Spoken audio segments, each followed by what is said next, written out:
অঙ্ক হবে সহজ, স্বপ্ন হবে বাস্তব। চাকরির পরীক্ষায় সবসময় কঠিন প্রশ্ন আসে না, কিছু কিছু সহজ প্রশ্নও আসে। এই ম্যাথটা হচ্ছে সেই রকম একটা সহজ ম্যাথ। দেখেন এখানে প্রশ্নে বলা হচ্ছে কি, নিচের সিরিজের ফাঁকা জায়গায় কোন সংখ্যা হবে? 243, 81, এরপরে ফাঁকা 9, 3, 1।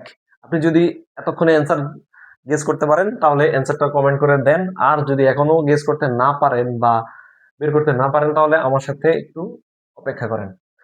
এখানে দেখেন, এইখানে হচ্ছে প্রথম লাস্টের সংখ্যাটা কত আমাদের? 1। 1 এর সাথে যদি আমি 3 গুণ দেই তাহলে পাচ্ছি 3। 3 এর সাথে 3 গুণ দিলে হচ্ছে 9। 9 এর সাথে আমি 3 গুণ দিলে পাচ্ছি কত? 27।